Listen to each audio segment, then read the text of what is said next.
YTN 라디오 이동희 뉴스 정면승부 기자 언박싱 시작합니다. 오늘은 헤럴드 경제 배두원 기자 나왔습니다. 어서 오십시오. 안녕하세요. 우리 방역당국이 내일 0시부터 국내로 돌아오는 모든 입국자에게 2주간 자가격리를 하도록 방침을 정했네요. 예, 그렇습니다. 내일이죠. 바로 4월 1일부터 외국에서 한국에 들어오는 모든 입국자는 2주간 의무적으로 자가격리를 해야 됩니다. 유증상자는 공항에서 진단검사를 받게 되고요. 무증상자일 경우에는 이제 장기체류 외국인인 경우에는 본인의 거주지에서, 또 거주지가 없는 단기체류 외국인은 임시시설에서 격리 생활을 하게 됩니다. 이 격리시설 이용에 따른 하루 10만 원 안팎의 비용은 본인 부담입니다. 그래서 이제 뭐 국적을 불문하고 생활비를 지원하지 않는다는 방침이고요. 이게 단기 체류 외국인 같은 경우는 이제 들어와서 2주간 자가 격리를 해야 되니까 사실상 여행을 오지 말라는 얘기나 다름없어 보이고요. 실제로 정부는 이 강화된 검역 절차 실시 이후에 한국을 방문하는 단기 체류 외국인이 상당수 줄어들 것으로 기대를 하고 있습니다. 예.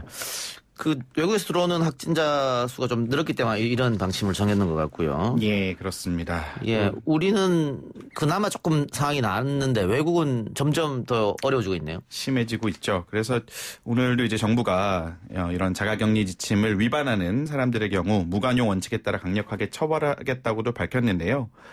일단은 뭐 이탈리아가 지금 이제 심각해서 예. 이탈리아에 있는 우리 교민들 530여 명 이제 이틀에 걸쳐서 들어오겠죠. 이탈리아가 10만 명을 넘어섰는데 확진자 수로만 미국에 이어서 전 세계 2위고요. 그래서 이제 어제 떠난 전 세계 한 대 오늘 도착을 하고요. 인천공항에 또 다른 전 세계 한 대는 오늘 로마로 출발을 해서 또 이제 모레 오후에 인천공항에 도착을 할 예정입니다. 예. 자, 교육부가 4월 9일부터 온라인 개학을 하겠다고 방침을 확정했습니다. 이렇게 되면 개학은 당연히 연기되는 것이고요. 예, 그렇습니다. 뭐 사상 초유의 온라인 개학인데요. 일단은 고3 학생들하고 중3 학생들이 다음 달 9일에 온라인으로 개학을 하고요. 나머지 학년은 16일과 20일에 순차적으로 개학을 한다는 건데요. 이제 학년별로 개학 후에 이틀 동안은 학생들이 이제 수업 콘텐츠나 원격 수업하는 플랫폼을 활용하는 방법을 익힐 수 있게 원격 수업 적응 기간을 보내고 뭐 출결, 평가 방법을 안내하는 원격 수업 오리엔테이션이 진행이 되고 온라인으로 개학식도 진행될 예정이라고 합니다. 예. 이게 스마트 기기가 없거나 인터넷이 잘 안 되는 가정도 있을 텐데 그렇죠. 어떻게 합니까? 있겠죠. 이제 뭐 교육부는 중위소득 50% 이하인 교육급여 수급권자에게는 스마트 기기나 인터넷 등을 지원할 계획을 마련하겠다고 밝혔는데요. 교육부가 전국 학교의 한 3분의 2죠. 67%를 조사한 결과 스마트 기기가 없는 학생이 17만 명이라고 파악됐다고 합니다. 그래서 근데 교육부 설명은 각 학교들이 보유하고 있는 스마트 기기가 총 23만 대가 있고 교육부도 5만 대나 가지고 있어서 학교가 신청을 하면 교육청과 교육부가 지원을 하겠다. 뭐 이런 입장입니다. 예. 자, 근데 수능 시험도 이렇게 되면 같이 연기되는 것이죠. 예, 그렇습니다. 오늘 교육부가 수능과 수시, 정시 모집 등 대학 입시 일정을 다 미룬다고 발표를 같이 했습니다. 수능이 11월 19일에서 12월 3일로 2주 연기가 되고요. 대학교 입학제 수시 생활기록부 작성 마감일도 8월 31일이었는데 9월 16일로 한 16일 정도 늦췄습니다. 예. 교육부 측에서는 이제 장기간 고교 개학 연기가 되고 학사 일정 변경이 되면서 교육 현장의 어려움을 완화하기 위한 부득이한 조치였다. 그래서 뭐 수험생의 대입 준비 기간을 확보하고 원활한 고교 학사 운영 여건을 조성하고자 연기를 했다라고 설명을 했습니다. 알겠습니다. 재난지원금 얘기해보죠. 정부가 소득 하위 70% 가구에 재난지원금을 지급하기로 했는데 정확한 기준은 다음 주 발표하기로 했다고요? 예, 그렇습니다. 어제 정부가 소득 하위 70% 가구, 상위 30% 가구를 제외한 가구의 긴급재난지원금을 4인 가구 기준 100만 원 지급하겠다고 발표가 돼서 이제 이슈가 되고 있는데요. 구체적인 지급 기준이나 대상이 확정되지 않아 사실 혼선이 좀 일었습니다. 저도 이제 그 복지로 사이트에 들어가서 한번 보려고 했는데 마비가 됐던 것 같아요. 예, 마비가 되고 접속이 잘 안 되더라고요. 예. 다시 들어가도 이제 그 계산기 페이지를 들어가면 또 먹통이 되고요. 근데 사실은 이거를 기준이 정해지지 않았기 때문에 이걸 봐도 정확하지 않다고 합니다.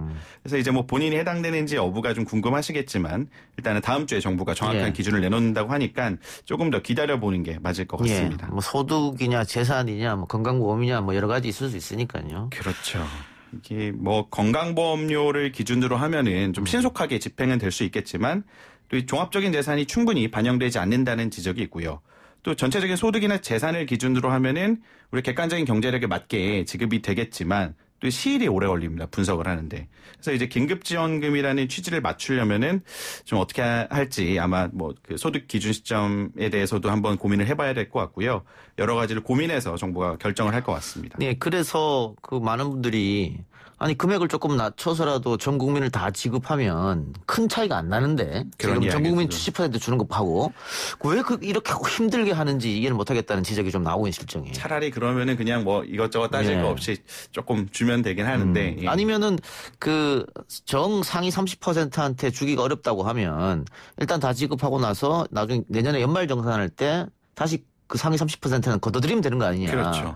뭐 근데 그 여러 가지 이유가 있겠는데 글쎄 모르겠습니다. 뭐 그런 아이디어까지 포함해서 아마 정부가 좀 고민을 할 것 같습니다. 알겠습니다. 자, 총선이 15일밖에 이제 남지 않았죠? 예, 각 당 선거 준비 상황 좀 알려주시죠. 예, 뭐 코로나 시국으로 좀 온 나라가 정신이 없기는 하지만 각 당들이 본격적인 선거 운동에 속속 돌입을 하고 있습니다.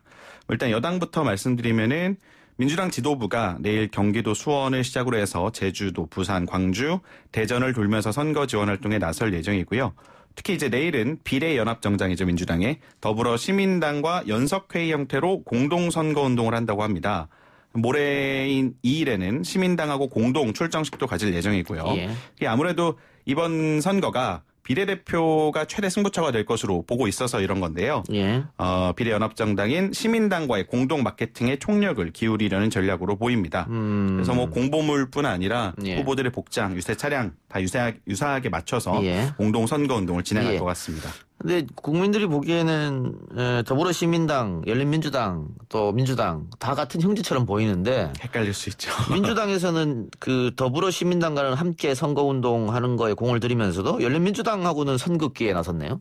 그렇습니다. 뭐 그 전에도 열린민주당은 인정하지 않는 듯한 이제 얘기를 했었는데요. 최근에 이제 열린민주당이 이제 정봉주 전 의원, 손혜원 의원이 이끄는 당인데 진짜 민주당이다, 민주당이 효자다. 뭐 이런 식으로 좀 색깔을 확실하게 표방하는 전략을 통해서 일부 여권 지지자들의 표심을 좀 확보한 것 같아요. 여론조사에서 10%를 넘나드는 지지율을 보이고 있으니까 더불어민주당 입장에서는 조금 당황한 것 같습니다. 이제 확실하게 좀 더 선긋기에 나섰는데요. 이해찬 민주당 대표가 이제 어제 병문안을 온 민주당과 시민당 지도부에게 열린민주당과 조금 더 단호하고 분명하게 선을 그어서 우리 지지자들의 착시가 없도록 해야 된다. 라고 당부한 것으로 알려졌습니다. 예. 미래통합당은 어떻습니까? 예. 미래통합당도 이제 사실은 민주당하고 상당히 비슷한데요. 일단은 오늘은 그 최근에 영입된 김종인 총괄선대위원장이 연일 수도권을 집중 공략하고 있습니다. 오늘은 이제 강남을 시작으로 해서 동대문 선거구를 찾았고요. 오후에는 뭐 경기도 고양과 김포, 수도권 쪽에 지원 사격을 나서고 있습니다. 그 지역별 현안에 맞춰서 또 문재인 정부 정책을 비판하는 데 김종인 위원장이 주력을 하고 있는데요. 뭐 이를테면 송파구에 찾아서는 부동산 대책을 좀 비판을 하고 동대문을 찾아서는 소상공인 문제를 집중 거론하는 등인데요. 그래서 이제 김종인 위원장이 활동을 시작한 이후에 뭐 못 살겠다, 갈아보자 뭐 이런 식으로 대표되는 경제 심판론에 초점을 맞춰서 수도권을 공략하는 모양새입니다. 알겠습니다. 오늘 기자 언박싱 여기까지 듣죠. 수고하셨습니다. 네, 감사합니다.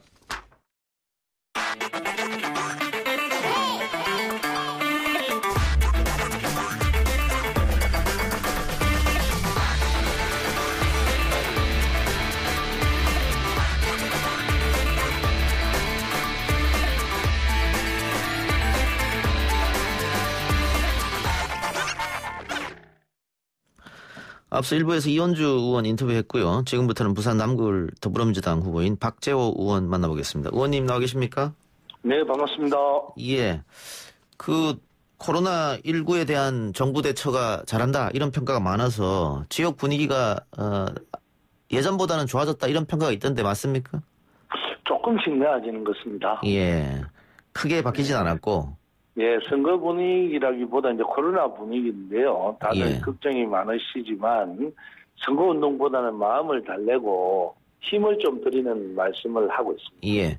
지금 민주당 같은 경우에는 부산에서 특히 이제 박재호 의원 지역구는 반드시 잡아야 된다. 이런 이야기를 많이 하고 있습니다. 그만큼 지역 밀착형 국회의원이다. 이런 얘기를 들었기 때문에 가능성이 높다. 이렇게 판단하는 것 같은데 주민들한테 전화번호를 공개했잖아요. 맞습니다. 예, 그래서 주민들이 직접 민원을 의원님께 전화하기도 하고. 근데 계속 전화기 올리고 문자 오고 피곤하지 않으세요? 피곤하기는 하지만 많은 또 도움도 되고 보람도 느끼고 있어요. 예. 그래서 제가 이제 뭐 요즘 이제 선거를 하면서 박재원을 심판하자고 말씀드리고 있거든요. 예. 그 지역구 국회의원이 일을 잘했으면 뽑아주고 예. 못했으면 떨어뜨려 달라. 아. 그래서 박재호가 부산 남구를 위해서 무엇은 일을 했는지 국회에서는 또 무슨 법안을 만드는지 잘 살펴봐주고 예. 일주일 전만 해도 코로나 사태로 또 마스크 문제에 대해서 화가 많이 나신 분이 많았는데 예. 이제는 많이 이제 차분해지시고 공약에 대한 관심과 재난 기본소득에 대한 조언도 많이 해주시고 있어서 전화가 많이 오고 있습니다. 예.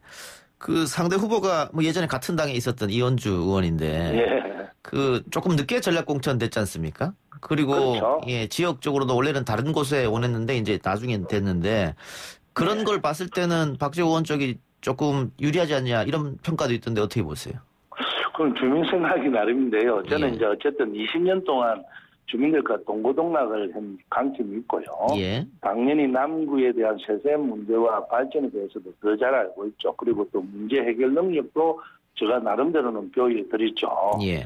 그리고 지금 지역 주민들과 소통하기 위해서 노력도 했던 점이 주민들은 많이 저한테 강점이라고 생각할 거고요. 예. 그 이런 남구와 동고동락을 하고 주민과 소통을 많이 했기 때문에 지난 4년간 지역의 주요 현안을 진짜 90% 이상은 해결했다고 보거든요. 예. 그래서 한마디로 주민과 같이 사는 박재호라는 강점이 있습니다. 예. 그런데 지금 대면 접촉 선거운동이 좀 어렵지 않습니까? 코로나 때문에. 그렇죠. 예. 그렇죠. 그런데 그 이현주 의원 같은 경우에는 유튜브 구독자가 30만 명이나 돼서 예. 유튜브를 활용하는 선거운동도 하던데 의원님 지금 어떻게 선거운동 하고 계세요? 저도 뭐 이제 박재호 TV 이런 거 좀 하고요. 예. 그리고 이제 제가 또 이제 우리 수행하고 같이 다니는 친구들이 뭐 어떤 데는 밥을 굶으니까 저에 대해서 뭐 이렇게 욕도 하면서 지금 이런 것도 올라가 있고. 아, 그래요? 그래서 예. 함께 또 많이 알려보고 있습니다. 예. 부산 전체 판체는 어떻게 보고 계십니까? 이번 선거가 참 가늠하기 힘든 선거라고 생각하거든요. 일단 예. 이제 선거운동을 못하니까 그죠. 예. 그 저는 좀 보수적으로 봐야 한다고 생각하고 열석이 목표인 것은 맞지만 시민들께 지난번 선거보다 한 석이라도 좀 더 주시면 승리라고 저는 생각하고 있습니다. 예. 그리고 지금 더불어민주당이 부산 발전을 위해서 진짜 일꾼을 뽑는다는 이 마음을 진심을 좀 보여드리는 시간이고 시간이 갈수록 주민들은 우리 당의 진심을 알아주시면 한 10석도 가능할 거라고 생각하고 있습니다. 예. 지금 부산 지역구가 18개인데 예, 네. 이 중에서 김영춘 선대위원장이 목표는 10석이다라고 얘기를 했고, 근데 그렇습니다. 실질적으로 지난 선거에 5석 갖고 왔었고, 보궐선거에 1석 추가돼서 지금 6석이란 말이죠?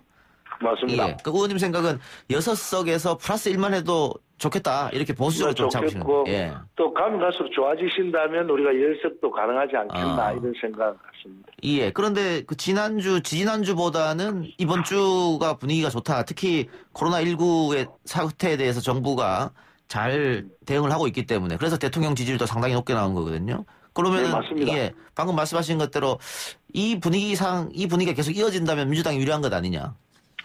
뭐 그런 것도 있고요. 조심스럽지만 정부가 이제 투명하고 과감하게 코로나에 대처한 점에 대해서 국민들이 조금씩은 인정해 주는 것입니다. 예. 미국을 비롯한 세계 모든 국가에서 우리나라만큼 안정을 유지하고 있는 나라가 없다는 점을 국민들께서도 이해했기 때문에 예. 조금씩은 나아지고 있는데요. 예. 그런데 부산의 분위기는 다른 지역과 조금 다릅니다. 저 생각은 그렇지만 여론조사를 보면 부산도 비슷하기는 하지만 여전히 정권에 대한 회초리를 드시고 싶어하는 분들이 많은 것은 사실이거든요. 예. 그래서 우리 모든 후보들이 더 열심히 뛰고 저도 주민 덕분에 이 자리까지 왔다고 생각해서 예. 더 열심히 주민들한테 말씀도 드리고 또 정권이 이렇게 해서 더 열심히 노력하겠다 이런 말씀을 드리고 있습니다. 예. 근데 의원님은 20년 동안 이 지역의 밭을 갈았다 이런 표현도 있고 뭐 지역구 관리의 달인이다 이런 표현도 있는데 아닙니다. 예. 그런데 지금 정권 이슈가 정치 선거 이슈가 뭐 지역구 또 개인 대 개인 싸움이 아니고 이게 중앙 이슈가 선점하는 싸움이 돼서 오히려 의원님한테 좀 불리하게 작용하는 거 아닙니까? 뭐 그런 것도 있지만 정권 심판 이슈라는 것이 야당의 입장에서는 많이 쓰고 싶은 거 아닙니까? 그거 말고는 할 게 없죠. 예. 또 경제가 좋으면 효과가 없겠지만 지금같이 이제 코로나 상황에서 손쉬운 선거운동 방법으로 이렇게 말씀들을 안 하겠습니까? 야당이. 그죠? 예. 근데 지금 이제 전국의 모든 지자체들이 없는 돈을 끌고 모아서 코로나로 인한 경제 악화를 대비해서 선제적으로 대처하고도 있고 예. 어제 나온 정부의 긴급 재난 지원금도 같은 맥락 아니겠습니까? 예. 이 정권 심판은 국민의 자유고 또 야당의 선택임에 틀림없지만 하지만 지금은 그보다 더 급하고 중요한 상황이거든요. 예. 우리 국민들께서 대안 없는 비판 이게 대해서는 국민들도 더 잘 알고 계실 거고요. 또 국민들이 현명한 판단을 하실 거고 국난 극복을 위해서 우리 쪽에 많은 도움을 안 주시겠나 하는 생각을 갖습니다. 예. 방금 말씀하신 그 재난 긴급 자금, 그 남구을 주민들은 어떻게 평가하고 있습니까? 어쨌든 우리 주민들께서는 그래 해야 된다라는 이야기가 많죠. 왜냐하면 정부도 한꺼번에 이걸 지원하고 싶을 겁니다. 100만 원씩 1인당. 하지만 지금 코로나의 세계적인 상황이 어떻게 진행될지는 알 수가 없잖아요. 그죠? 예. 그래서 조기에 코로나 상황을 정리하지 않고 장기화된다면 그에 대한 선제적인 계획과 재원도 충분히 또 가지고 있어야 되거든요. 예. 그래서 새로운 21대 국회가 열리면 가장 먼저 이번 코로나 재난 지원금을 5월 달에 통과시키고 일부는 나머지는 또 만약에 경제가 악화된다면 더 정액도 필요하다고 보고 있습니다. 예. 그리고 3차, 4차 추경도 경제 상황과 국민 경제를 면밀히 살피고 준비해야 되고요. 그 새로운 국회가 또 열리면 기재부를 중심으로 정부에서 수혜 대상을 완벽하게 준비해놔야 되지 않겠나 하는 생각을 갖습니다. 예, 알겠습니다. 자, 부산 경남 지역에서 열린민주당이 약진이 눈에 띄던데요. 다른 지역보다도 부산 경남에서 열린민주당이 더 많은 그 수치가 나오는데 그건 왜 그렇다고 보세요?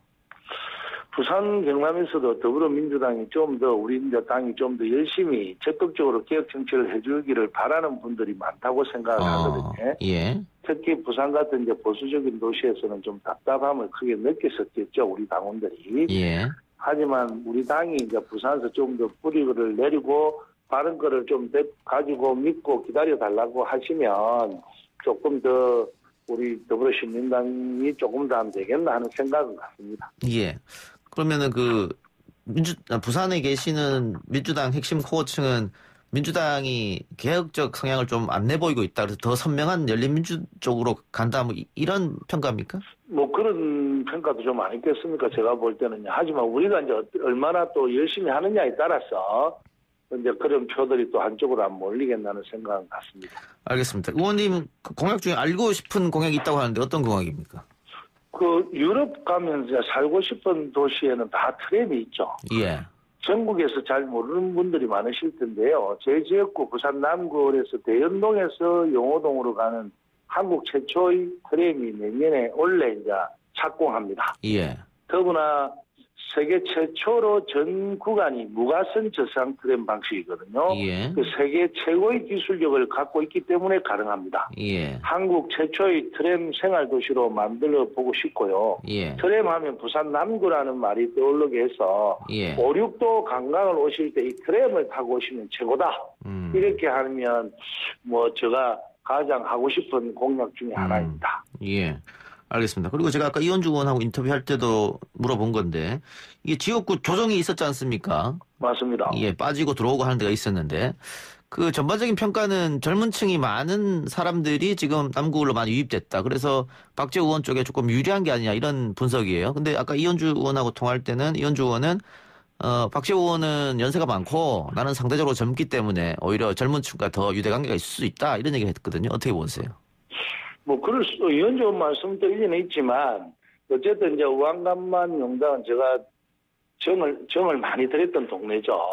근데 어쨌든 새로운 젊은 분들이 이제 많이 유입돼서 제가 하고 싶은 개혁 정치라든지 또 실제적으로 생활에 필요한 이런 억울한 일이라든지 또 이런 법 때문에 잘못돼서 생활에 불편한 점을 충분히 국회의원 같으면 그걸 받아서 법안을 내고 이래 하는 역할은 제가 용호동에서 너무 열심히 했다는 걸 다 아시기 때문에 오히려 젊은 층들이 이번에 이런 코로나 문제나 여러 가지 이런 사태에 의해서 저희들에게 더 유리하게 좀 표를 안 주겠나 하는 바람을 갖고 있습니다. 예.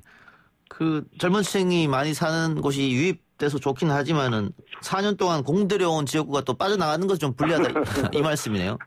그렇죠. 그분들한테 미안죠. 예. 왜냐하면 여러 가지 산업도 이제 벌려놨고 사업도 예. 그래서 마무리를 시켜야 되는데 제가 어쨌든 이번에 된다면 그쪽도 신경을 써야 되고요. 예. 그리고 새로 유입된 우리 젊은 분들이 많은 곳에는 또 육아 문제나 또는 아들 통학로 문제나 여러 가지 불편한 점이 많이 있어요. 예. 또 너무 가밀화된 학교 운동장이 너무 작고요. 예. 그래서 그런 문제를 이번에 공약에 내서 그곳 젊은 분들이 충분히 맞벌이 부부가 가능하고 또 아들 키우는데 걱정 없도록 만드는 그런 남구를 만들어 보려고 하고 있습니다. 알겠습니다. 의원님 오늘 인터뷰 여기서 마치겠습니다. 고맙습니다. 예, 감사합니다. 지금까지 더불어민주당 부산 남구를 후보인 박재호 의원이었고요. 배두원 기자가 언급한 열린민주당 지지율 관련 내용은 리얼미터가 YTN 의뢰로 지난 23에서 27일 전국 18세 이상 유권자 2,531명을 대상으로 21대 총선 비례대표 정당 지지율을 조사한 결과이고요. 무선전화 10%, 유선전화 10%, 무선전화 70%, 다시 하겠습니다. 무선전화 10%, 유선 20%, 무선이 70%거든요. 무선 70%, 유선 20%. 자동응답 혼역 방식으로 조사했고요. 예, 무작위 생성 표집을 통한 임의전화 걸기 방식으로 실시했습니다. 95% 신뢰 수준의 플러스 마이너스 1.9%포인트고요.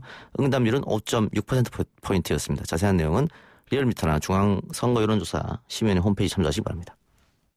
뉴스 듣고 옵니다.